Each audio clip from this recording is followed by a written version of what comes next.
Bienvenue à La Santé au-delà des mots. Un rendez-vous avec des gens passionnés du réseau de la santé. Jean-Pierre Gagné, lui-même médecin, vous fera partager sa passion pour le domaine et vous fera découvrir une foule d'invités et d'acteurs clés du réseau. Voici votre animateur, le docteur Jean-Pierre Gagné. Bonne écoute.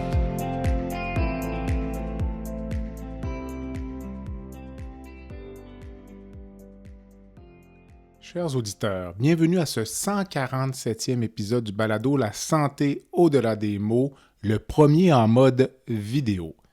Visitez ma chaîne YouTube en recherchant le nom du podcast. Les liens seront disponibles sur le site web à www.baladosanté.ca. Évidemment, le balado demeure disponible sur votre plateforme audio habituelle. Mon invité cette semaine, Stéphane Quintal, ancien joueur des Canadiens de Montréal. Choix de première ronde en 1987, Stéphane a pris sa retraite en 2005.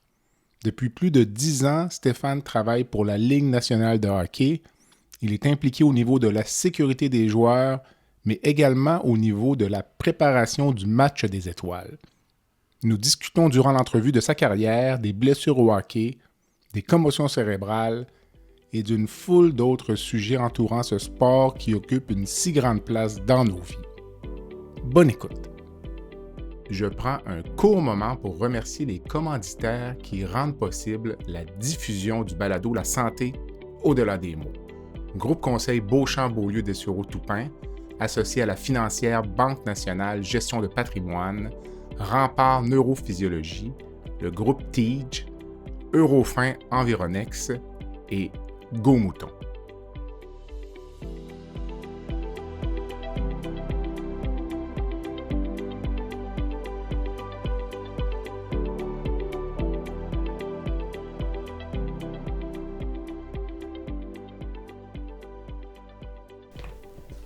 Stéphane, bon matin. Bon matin, ça va bien? Ça va bien? Mm-hmm. Hey, merci d'avoir accepté l'invitation du balado La santé au-delà des mots. Nous avons une amie conjointe qui s'appelle Karine Girard, si elle nous entend, je la remercie. C'est gentil d'avoir fait l'aller-retour du Mont-Saint-Anne. Un honneur de te recevoir. Je regardais tes mensurations, je me demandais si tu allais rentrer dans le studio, donc je pensais être obligé de te rentrer de côté. Bienvenue, l'ancien joueur de hockey de la Ligue nationale de hockey. On va parler de santé parce que c'est un balado sur la santé, mais avant ça, je vais en profiter un petit peu pour quelques questions, plus d'ordre général. Là. Toi qui es peut-être un peu dans le secret des dieux, les Nordiques à Québec, est-ce que c'est un rêve ou est-ce que ça pourrait être réalité un jour selon toi? Ben, je sais pas. Sur longtemps qu'on en parle, c'est certain que, en tant que... J'ai une petite anecdote là-dessus sur le Nordique, c'est que l'année avant l'année de mon repêchage, la seule équipe qui m'a passé en entrevue a été les Nordiques de Québec. Okay. Le vendredi soir avant le repêchage, c'était à Détroit. Puis que j'étais certain de me rendre, de me faire repêcher par les Nordiques. Puis finalement, j'étais classé environ 10e, puis le Nordique repêchait 8e. OK. Mon nom n'est pas sorti, puis on pris un défenseur qui s'appelle Brian Fogarty qui a été choisi.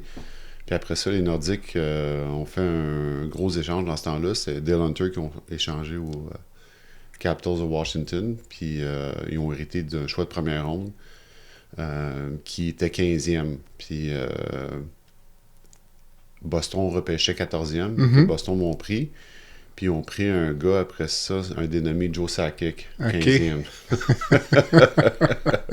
Que je raconte toujours cette histoire-là avec les Nordiques parce que c'est quand même assez cocasse qu'ils ont pris Joe Sakic. Puis je pense qu'ils voulaient me prendre 15e, mais ils ont bien fait de prendre Joe Sakic. Mais dis-moi, je regardais tes statistiques. Toi, tu as toujours été un joueur plus physique, là, même dans le junior majeur. Là, ouais, je regardais physique, d'être recruté en première ronde pour un joueur physique. J'ai été recruté en première ronde dans la Ligue nationale. Dans le junior majeur, j'ai été repêché en 3e ronde avec les Bisons Granby. J'avoue que ma première année junior, j'étais plus là pour... c'était plus physique, mais après ça, ma deuxième, troisième année, là, j'ai fait les équipes d'étoiles puis tout ça. Puis quand je suis arrivé à Boston, j'ai vu qu'il y avait beaucoup de joueurs qu'on était au même... rendu à ce calibre-là, pas mal le même talent, là. Puis à Boston, ils savaient que j'étais capable de jouer physique, puis ils m'ont demandé d'être un défenseur plus défensif physique. Okay. C'est là que j'ai trouvé un peu ma niche. Ta niche? J'ai dit, OK, si je veux un jour, pas juste jouer, mais rester longtemps dans la Ligue nationale, il faut que je pratique ce style-là. OK. Mais j'ai un ami, André Lepage, qui était gardien pour les Islanders de New York, mais dans les années... de Billy Smith, deuxième gardien. Puis il me disait, lui, quand il est arrivé au camp d'entraînement des Islanders de New York, à l'époque, la marche à partir du junior majeur, il avait trouvé ça épouvantable. La vitesse. Même à ce jour, c'est comme ça. Là. Mais toi, te rappelles-tu de ça maintenant, tes premières impressions? Là, quand surtout que quand je suis arrivé à mon premier camp d'entraînement, puis là, tu joues les matchs pré-saison, tu t'aperçois vraiment qu'il y a une grosse différence. Puis après ça, quand tu joues ta première saison, puis là, tu rentres dans les séries, puis là, c'est un autre niveau là, dans les séries. Là, que c'est le match pré-saison, saison, puis la différence entre le junior majeur puis la Ligue nationale, c'est extrêmement rapide. Là. Ton temps de réaction, tu n'as pas de temps de réaction. Il faut que ça soit instinctif, puis que tu fasses ton jeu. Là. Ça prend combien de temps, disons, à s'ajuster? Ou... ça dépend. Ça peut prendre... peut-être une 15-20 matchs là, avant de bien te sentir. Puis, c'est la vitesse, surtout pour un défenseur, quand tu vas récupérer la rondelle dans ta zone, puis les gars arrivent en échec avant, mais tu as moins de temps de réfléchir puis de faire ta passe comme il faut à ton délit. OK.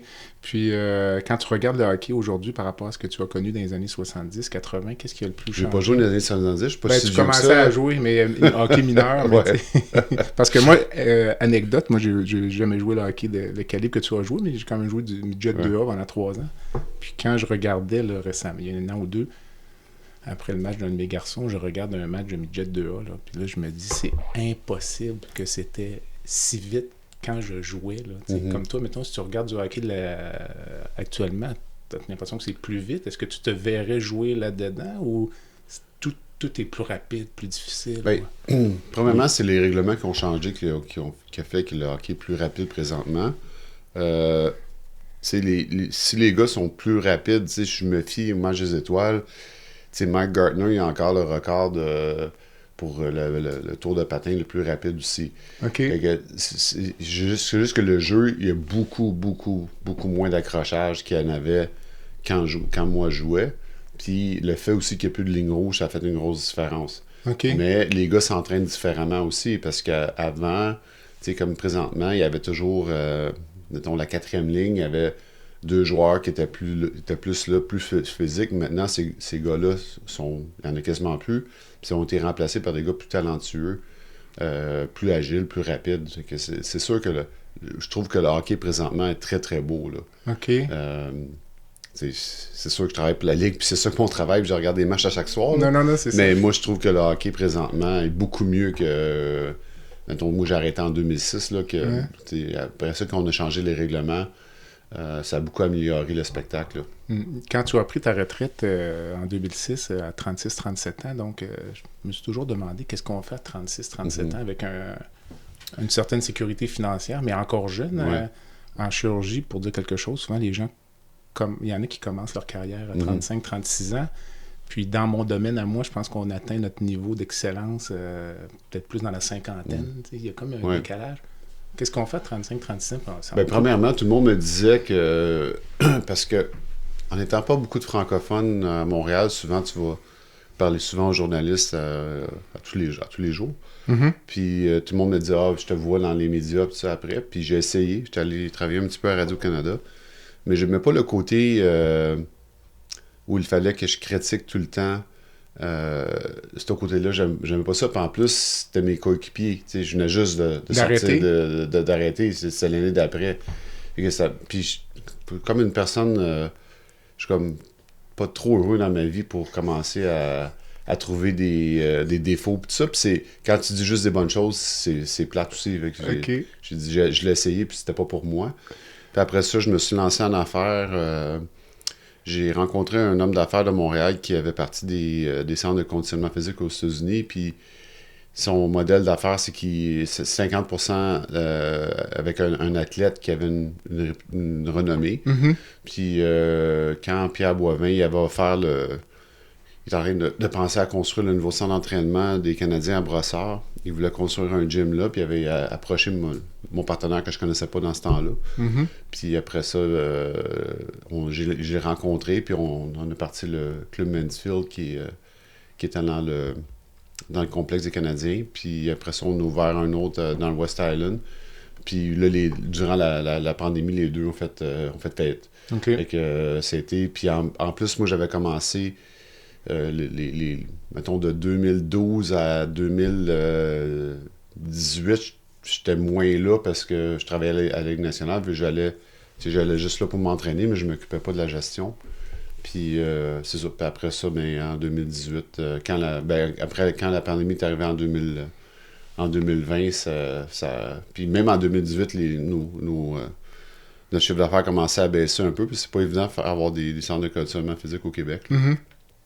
C'était un peu ça, mon expérience expérience sur le marché du travail. Puis, mais là, depuis, je fais ma 12e année là, à la Ligue nationale, puis j'adore vraiment ce que je fais. Là. Avant de parler de ce que tu faisais avant, donc actuellement, tu mandat spéciaux Ligue nationale, comme quand on s'est parlé il y a quelques semaines, tu t'en allais pour le match des étoiles. Oui, donc, dans notre groupe, on s'occupe... premièrement, quand quand j'ai été engagé, c'est Brendan Shanahan qui m'avait engagé parce qu'il était préfet de discipline. Puis après ça, quand Brendan est parti à Toronto, c'est moi qui ai pris sa place pendant 4 ans. Mm-hmm. Puis après ça, il voulait me renouveler pour un autre 4 ans, mais il fallait que je déménage à New York à temps plein. Puis j'avais mes enfants en garde partagée, fait que j'ai décidé de... Puis ça faisait déjà 1 an que j'avais engagé... George Parras qui travaillait avec moi, puis j'ai dit à Gary Bettman puis Bill Lilly que George était prêt à faire le travail, puis j'étais pour rester avec. Fait que dans le fond, je fais la même chose que je faisais avant, puis la décision finale, c'est George qui prend. Fait que on se consulte, puis c'est lui qui prend la décision. Fait que à chaque soir, mettons de 7h à 1h30 du matin, j'ai mon téléphone, mon iPad, puis je regarde mes courriels, puis parce qu'il faut qu'on prenne nos décisions le soir même si jamais on a une suspension à faire. Mon travail, c'est vraiment ça. Puis notre groupe, on est en charge des concours d'habileté pour le match des étoiles. OK. Puis ça n'a pas vraiment bien été l'année passée en Floride. On s'est un peu égaré avec essayer de faire des événements à l'extérieur de la patinoire. Puis ça n'a pas été un succès. Donc, on a décidé cette année de revenir plus à la base. Puis fait que j'ai été vraiment impliqué. J'étais allé à Toronto avant Noël et après Noël. Puis j'ai fait les tests moi-même sur la glace pour m'assurer que tout était correct. Tout ça. Puis ça a été vraiment un succès cette année. Puis j'étais vraiment content de ça. Puis c'est ça.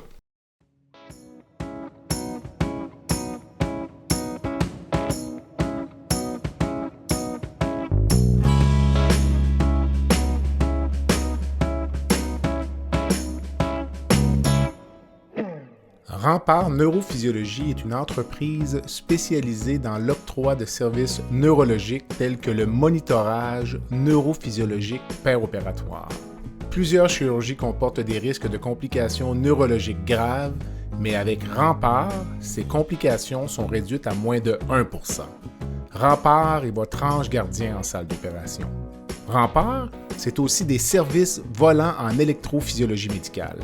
Pour les besoins particuliers de votre hôpital, votre clinique ou votre centre de soins, contactez Rempart Neurophysiologie à info@rempartneuro.ca. C'est à info@rempartneuro.ca. Quand tu étais vice-président donc, de la sécurité des joueurs, ça, c'est préfet de discipline, c'est la même chose, ça, dans le fond? Oui, j'étais encore vice-président, mais c'est juste que, je te dis, on est 3 sur un comité qui est décisionnel. Puis, mais la décision finale, George va consulter Ray Whitney, un ancien joueur, et moi, puis après ça, George va prendre la décision. Enfin, je regardais un peu ton style de jeu, puis je trouvais que c'était peut-être contre nature de voir un gars comme Stéphane Quintal, préfet de discipline, parce que t'étais quand même un gars assez physique. Ouais, mais j'ai juste été suspendu une fois dans ma carrière de 1100 matchs, fait que c'est pas si pire que ça. Ok.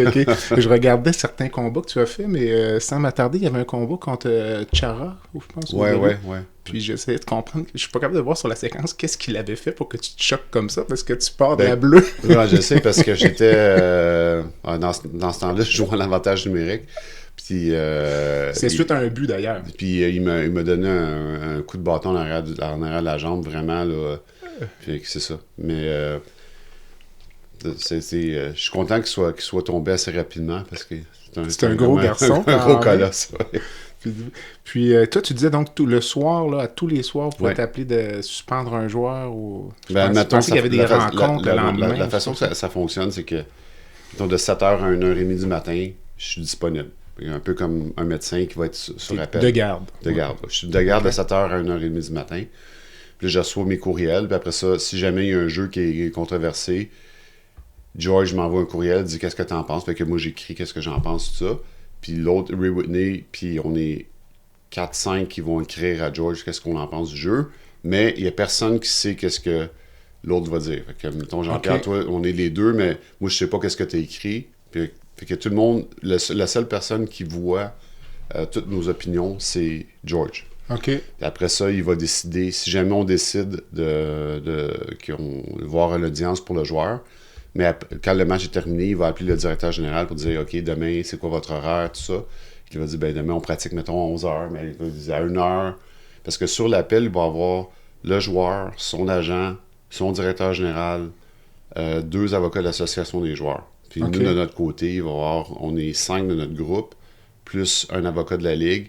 Si on va poser, mettons, on va dire Jean-Pierre, explique-moi qu'est-ce qui s'est passé. Puis il va dire « OK, je suis arrivé comme ça, j'ai peut-être pas pris l'angle que j'aurais dû prendre, j'ai pris la tête, tout ça. » Ou il va essayer de s'en sortir avec des raisons. Fait que on l'écoute. Après ça, nous, on se parle, on fait un consensus, puis après ça, on fait une vidéo pour expliquer notre décision. Puis après ça, cette vidéo-là est approuvée par Gary Bettman. Après ça, publiquement, on lance la suspension aux joueurs. C'est quoi le barème, mettons, pour décider, on va donner 2 matchs, 5 matchs? C'est ce que vous avez donné dans le passé? Oui, parce que, mettons, je donne un exemple le plus simple, là, mettons, pour un coup à la tête qui est accidentel. Le gars, juste, l'angle qu'il a pris n'était pas bonne, puis il a frappé la tête à la place de frapper l'épaule. Mettons comme Brendan Gallagher dernièrement, mais ça va être dépendamment de ses antécédents, dépendamment de la blessure, tout ça. Ça commence à 2 matchs, puis après ça, on peut monter graduellement. Le podcast La santé au-delà des mots est une présentation du groupe conseil Beauchamp, Beaulieu, Dessureau, Toupin de la financière Banque nationale Gestion de patrimoine. Comme nous croyons que la santé financière fait partie de la santé globale, nous sommes heureux de nous joindre au Dr Jean-Pierre Gagné pour vous souhaiter une bonne saison de la santé au-delà des mots.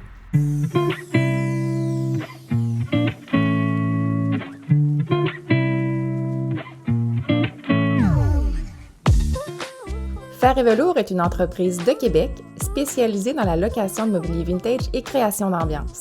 Nous vous proposons une offre de service à la carte et selon vos besoins. De la simple location à la gestion événementielle complète.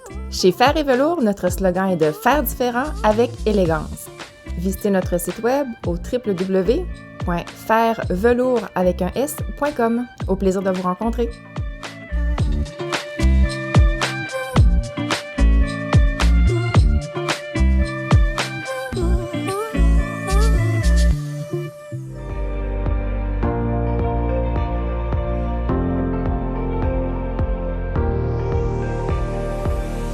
Vous avez des commentaires ou un sujet à nous proposer ou même faire partie de nos invités, visitez le site web de notre balado à www.baladosanté.ca ou sur notre page Facebook de la santé au-delà des mots.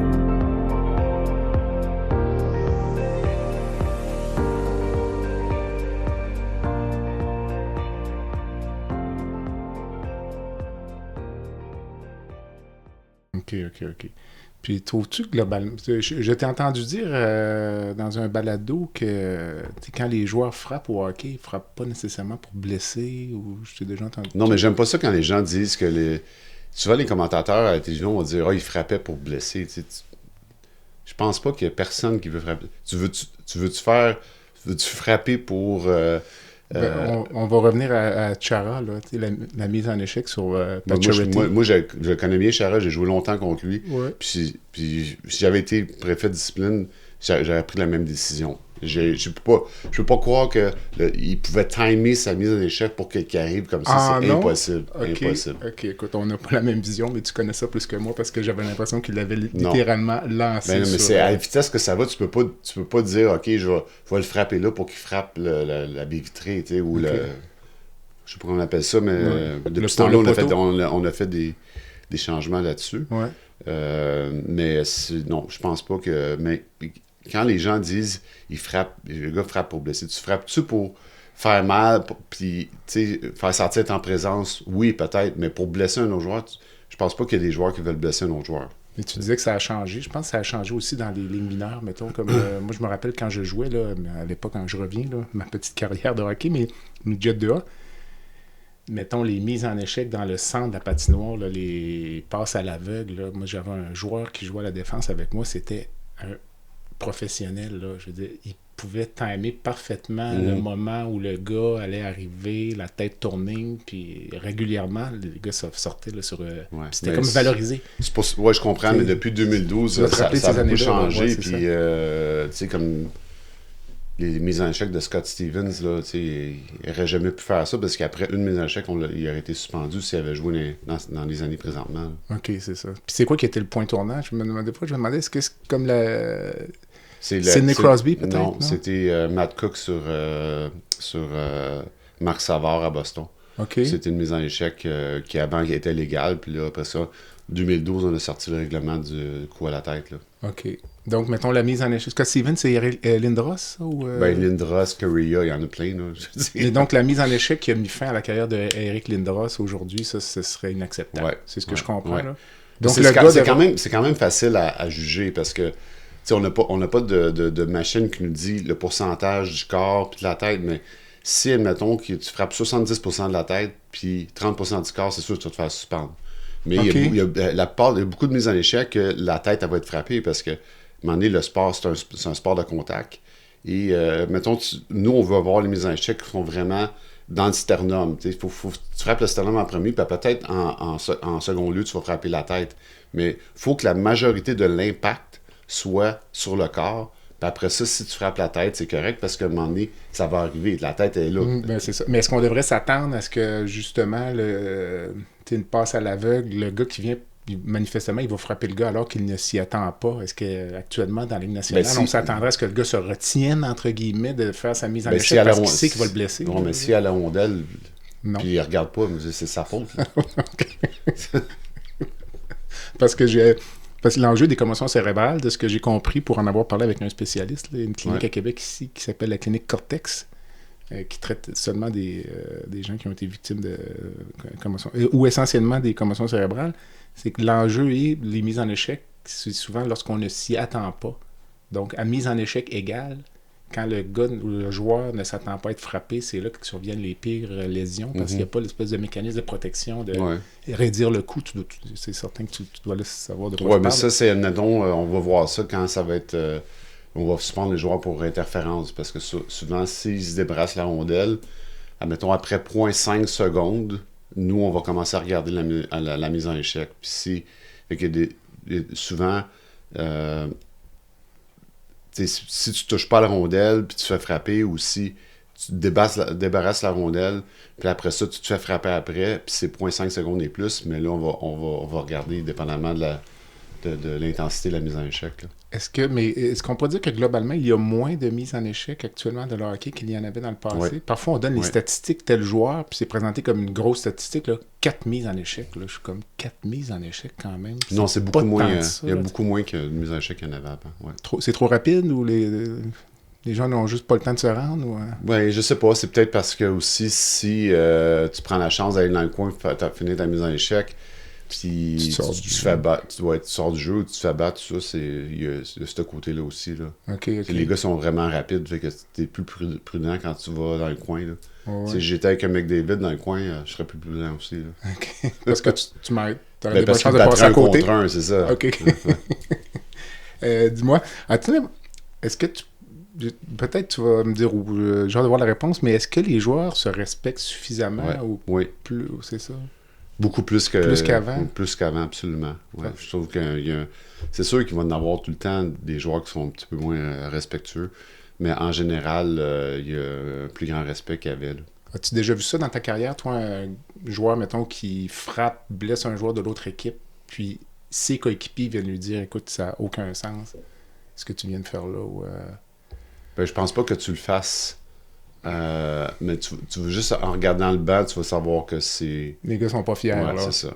Ok. Mais tu sais, je pense pas que devant les caméras, mais peut-être que dans le vestiaire après, ça va se parler. Là, ouais. Parce que je pense qu'on en a parlé il y a quelques semaines quand on préparait l'entrevue. Un peu la même chose qu'au golf à une certaine époque, quand Tiger Woods ne jouait pas, il y avait moins de codes d'écoute, je veux dire, la fin de semaine. Quand un gars comme Sidney Crosby est hors du jeu pendant 6 mois ou 1 an, ou on imagine qu'on sort McDavid, c'est moins bon pour la ligue au complet. Absolument. Je veux Ouais. dire, tout le monde en souffre Ouais, un peu ouais, de ça. Là, tu sais. ouais.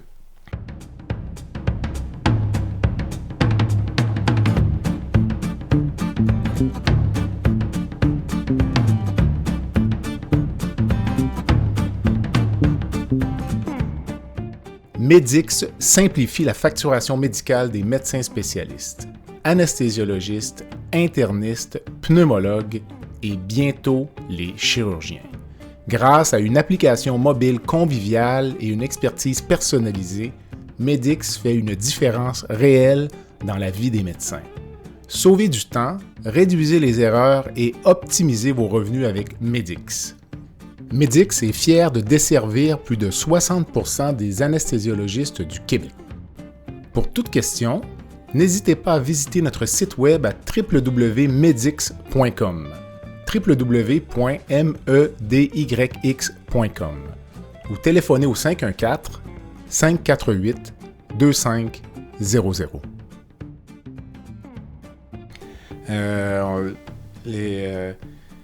On parle de commotion cérébrale depuis tantôt. Donc, la prise en charge des commotions cérébrales par la Ligue nationale au fil de ta carrière, puis depuis ta retraite, est-ce qu'on peut faire un historique de... Oui. Vraiment, on a commencé à faire des tests en partir de 98. On a fait là, je sais pas c'est quoi le mot en français, mais un baseline, un test de base, un test de base qu'on faisait au camp d'entraînement. Ça, on a commencé ça en 98.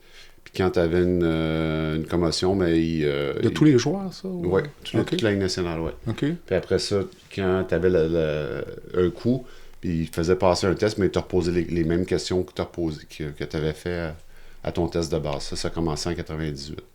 Moi, je suis sur le comité des commotions depuis 2012. OK. Puis ça a beaucoup évolué en 12 ans. Surtout la récupération. Je me rappelle au début, il envoyait le joueur à la maison, il disait quasiment de rester dans le noir, puis de ne pas voir de lumière, puis tout ça. Puis maintenant, si un joueur a une commotion, mais surtout le lendemain, s'il sent un petit peu mieux, il embarque sur le vélo, puis après ça, si jamais le lendemain, quand il se sent un petit peu mieux, il embarque sur la glace. OK. Puis 3 jours après, il pourrait rejouer. C'est le médecin de l'équipe, c'est qui gère ça? C'est le médecin de l'équipe. Et quand on envoie, nous, dans notre bureau à New York, c'est nous, si on voit un joueur qui se fait frapper, on appelle directement le banc pour dire au trainer, soit que ce soit obligatoire ou discrétionnaire. Fait que discrétionnaire, mettons Jean-Pierre, tu irais voir le joueur, tu dirais comment tu te sens, puis tu regardes ses yeux, tout ça. Ah, je me sens pas pire, tout ça. Mais si nous, on décide que c'est obligatoire, ils sortent. Ils s'en vont voir le médecin, puis là, ils font le protocole ce qui dure environ entre 12 et 15 minutes. Fait que le joueur va te sortir du match. Toi, est-ce que tu peux recevoir un appel sur la garde pour ça, ou toi, les appels que tu reçois sur la garde, c'est simplement disciplinaire, ça? Donc, juste disciplinaire. Okay. Nous les spotters sont dans notre salle à New York. Fait que eux autres, ils appellent le spotter qui est dans, mettons, au centre Bell. Puis après ça, au centre Bell, ils vont appeler le banc pour sortir le joueur. Puis après ça, c'est dans les mains du médecin de l'équipe. De l'équipe. Ouais. Il y a quand même un petit risque de conflit d'intérêt. Non. Si ton joueur vedette est blessé, puis le médecin de l'équipe... Penses-tu que le médecin de l'équipe va perdre sa licence? Non, mais j'essaie d'imaginer la pression du directeur général qui dit... Ben, non, c'est... Ah non, Premièrement, je pense qu'il y a une certaine intégrité des médecins. Non, puis, oui. J'espère. Il y a comme les amendes, ça serait pas mal trop à payer pour si jamais ça arrivait un cas comme ça. Donc, après quelques jours, le gars pourrait rejouer. Oui. Donc, OK. Oui. Ben, c'est quand même mieux que dans notre temps. Toi, tu dois te rappeler qu'à l'époque, quand on se faisait frapper solide, on sautait un tour. Ouais, C'était ça le traitement de la commotion. Puis, je te dirais qu'environ la moyenne, c'est une semaine, par exemple. 3 jours, c'est le plus rapide. Puis, mais en moyenne, ça mettons de 7 à 10 jours que le joueur est de retour. En as-tu fait, toi, personnellement, des commotions Oui, cérébrales? j'en ai fait, oui. Ouais. Plusieurs ou... Plusieurs, oui. OK. Ouais. As-tu gardé des séquelles? Non, ben je pense pas en tout cas. Là. OK. OK. Non. Parce que moi, j'en ai fait quelques-unes aussi, puis je suis toujours resté avec des petits maux de tête chroniques. Je me suis toujours demandé si c'était ça ou autre chose, là, mais... Non, j'ai pas eu de... Outre les commotions cérébrales, les blessures les plus fréquentes... Ça a été mes genoux, mais puis là, je suis rendu au point où j'essaie de retarder le... J'ai rien de grosses déchirures dans les genoux, c'est juste que l'arthrose comme tout le monde, mais quand tu as joué 1100 matchs et plus, c'est un peu normal que... Puis là, j'essaie de... je peux jouer... Là, je joue au hockey 2 fois par semaine, je joue au golf, je m'entraîne, ça. Puis le seul temps où, si j'ai un peu de douleur, ça mettons si je marche 1 heure et plus, ou je vais faire des randonnées, c'est un petit peu en fait le soir, mais le lendemain, je me réveille puis c'est correct, mais j'essaie de repousser l'opération le plus longtemps possible. Puis là, j'ai eu une prescription de Saint-Gall la semaine passée, puis là, il faut que je me trouve quelqu'un pour m'injecter ça cette semaine pour essayer ça. J'ai aucune aptitude pour te faire ça. Ça m'aurait fait plaisir de te coucher sur la table. Mais non, mais je suis vraiment privilégié, parce que j'ai pas vraiment eu de grosses blessures. J'ai eu beaucoup de blessures, mes 2-3 premières années dans la ligue, puis après ça, j'ai gardé une moyenne de... mettons 75-80 matchs par année. Là. Est-ce que les saisons sont trop longues dans la Ligue nationale? Parce que tu parlais de l'intensité pré-saison, saison, puis série. Comme amateur, on le voit, hein, parce que les gens qui vont voir un match de hockey au Centre Bell en milieu de saison, là, souvent en 2e, 3e période, c'est pas nécessairement toujours un très bon spectacle, là, dans le sens où on voit que l'intensité n'y est pas, puis c'est normal. Je veux dire, les gars ont voyagé. Ça dépend si, mettons, deux matchs en 2 soirs. Peut-être qu'en 3e période, le 2e soir, ça va être plus difficile. Mais je pense que 82 matchs, c'est quand même... Jusqu'à maintenant, là, quand je parle aux joueurs, ils sont corrects avec ça. Là. OK. Je sais pas. C'était pas sur l'agenda, en tout cas, de réduire les matchs. Là. OK. Est-ce qu'on parlait de la préparation physique un peu, puis c'est différent. À l'époque, tu me corrigeras, mais dans les années 70, donc quand on était jeunes, mais donc les joueurs de Ligue nationale, l'été, je pense, ne faisaient à peu près rien. Là, donc, ça joue au golf. Moi, quand je suis arrivé, j'ai été repêché en 87. Mon premier camp d'entraînement était en 88. Puis il y avait plus de joueurs très en forme qu'il y en avait de moins en forme. Tu sais, c'était la fin des gars qui arrivaient au camp d'entraînement, ça mettait en forme. Avec une bedaine. Puis, Parce que moi, je me rappelle, j'avais Raymond Bourque, puis Steve Casper, qui était mon premier camp d'entraînement. Les gars étaient vraiment, vraiment, vraiment en forme. OK. Fait que, il y avait peut-être 3-4 joueurs là, qui étaient sur leur fin de carrière, qu'eux autres étaient encore dans la mentalité de ça. Mais à partir des années 90, là, ça a beaucoup changé. Là. OK. Comment ça fonctionne ou ça fonctionnait, tout ce qui est assurance-salaire pour les blessures, puis même dans les contrats, le loisir de pouvoir faire du ski ou d'autres activités à risque, étais-tu limité à ce niveau-là? Oui. T'es pas supposé faire un sport qui est dangereux, comme le ski, t'es pas supposé faire ça. Est-ce que c'est listé, disons, spécifiquement? Donc, pas de ski, pas de sci, pas de... Ben, le ski, c'est mettons, ski alpin, ski nautique, l'été, tout ça. Tous les sports qui sont un peu à risque, tu devrais, en tant que professionnel, peut-être être loin de ça. Là. Okay. Essayer de minimiser les chances que tu te fasses blesser durant la saison morte. Puis, c'est ce qui explique que vous êtes tous des très bons joueurs de golf. c'est moins dangereux. C'est pas trop dangereux. Puis aussi, avant, peut-être au début de ma carrière, on commençait à patiner peut-être 1 mois avant le camp d'entraînement. Puis quand j'ai terminé, je prenais 2 semaines, puis après ça, on embarquait sur la glace. Mais avant, on embarquait plus tard sur la patinoire qu'on le fait présentement. Je te dis que présentement, les gars, Ils vont prendre peut-être 2-3 semaines off après ça, mais ils recommencent à s'entraîner. Là. Il y a une tendance actuellement chez les adolescents ou les enfants qui jouent au hockey, par exemple, qui sont très bons, de dire aux parents, aux entraîneurs, ne leur faites pas faire du hockey 12 mois par année. Il faudrait qu'ils fassent d'autres sports pour développer d'autres aptitudes. Donc, peut-être le jeune qui est même excellent au hockey, qui a un excellent potentiel, serait peut-être une bonne idée qu'il joue au soccer l'été. Plutôt que le hockey, je ne sais pas. Entièrement. Moi, je dis que, admettons, je sais pas, quand tu peut-être atteins le midget 3A, après ça, tu peux te concentrer plus sur le hockey, mais avant ça, faut que tu fasses d'autres sports, absolument. Faut que tu fasses 2-3 sports. Faut que tu prennes juste un break de l'aréna aussi. Faut que tu... C'est après ta saison, faut que tu... Ça développe d'autres aptitudes. D'autres aptitudes, puis mentalement aussi, de pas mettre les patins, puis tout ça, c'est... Est-ce que les joueurs de la Ligue nationale font ça, ou eux, c'est hockey? Est-ce qu'on pourrait imaginer qu'un gars comme Connor McDavid aille chercher d'autres aptitudes Non, il va aller chercher d'autres aptitudes en s'entraînant au hockey. Au hockey, mais pas... Aucun bénéfice à aller chercher des choses... Non, puis moi, qu'est-ce que j'ai commencé à la fin de ma carrière, puis que je fais encore aujourd'hui, puis que je pense que j'adore, puis que je pense que n'importe quel athlète, pas juste au hockey, devrait faire. Je fais du yoga chaud, là. Okay. Puis ça, c'est... tu sais, pour la flexibilité, prévenir les blessures, je pense que tout le monde devrait faire ça, là. OK.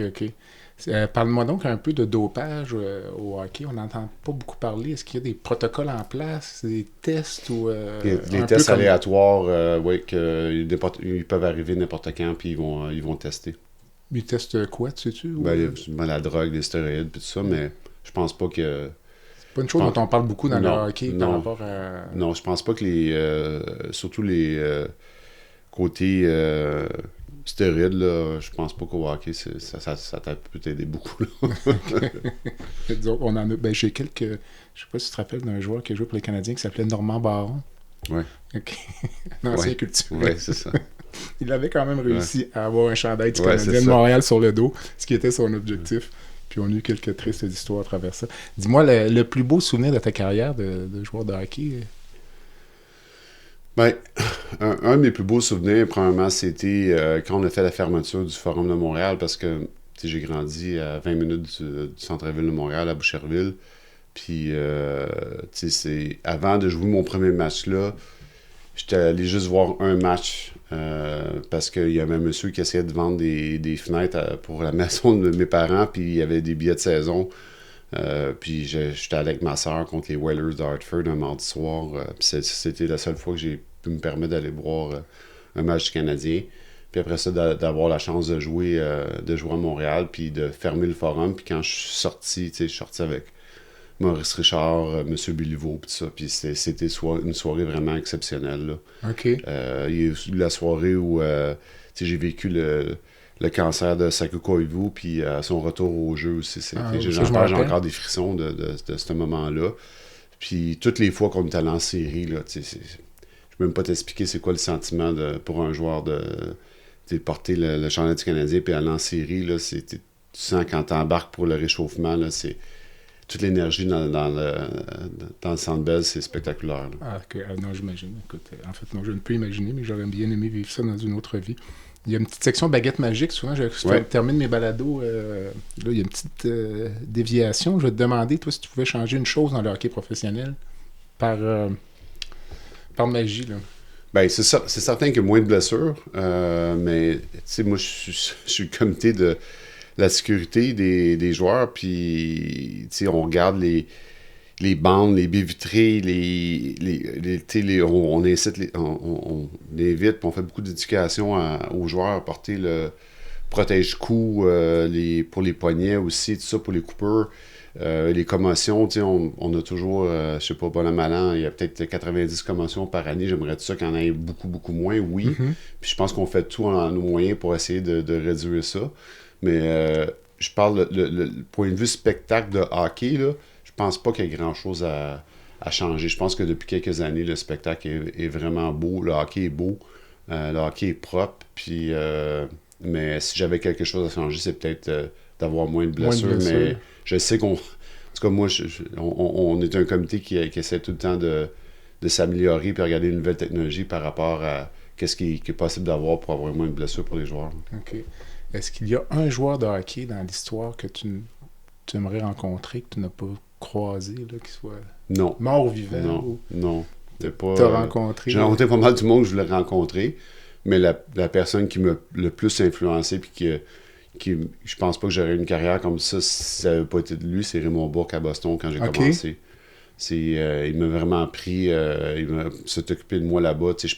J'arrive à Boston, je parle pas anglais. J'arrive là-bas à 18 ans, puis il a vraiment été vraiment très, très gentil avec moi. Puis j'ai eu la chance de jouer avec, puis il était mon partenaire. Puis ça, que Raymond était quelqu'un de très influent dans ma carrière. Puis aussi, les autres personnes qui m'ont beaucoup aidé, c'est que Harry Sinden, qui était directeur général des Bruins dans ce temps-là, a eu l'idée vu que je parlais pas anglais, qu'il voyait que j'avais de la misère un peu à m'intégrer, il m'a mis en maison d'accueil, en maison de famille. Okay. J'étais resté avec une famille à Boston. Et Nicole, elle venait de la Belgique, donc elle parlait français, c'est elle qui me montrait à parler anglais. Puis elle est décédée durant la pandémie, mais Tom puis ses enfants, tout ça, je suis resté très, très proche d'eux. J'ai resté là pendant 4 ans. Puis ils ont pris un autre joueur après moi, c'était Joe Thornton, il est resté là avec eux aussi pendant 4 ans. Mais ça n'avait pas été de Raymond puis cette famille-là, parce que moi, la fin de semaine, le dimanche, je sortais pas, j'avais comme un cocon familial, on soupait avec la famille, j'étais intégré dans la famille, j'avais une vie, t'sais. Puis c'était beaucoup plus facile pour moi à l'extérieur de la patinoire à Boston, puis c'est là que ça me comme...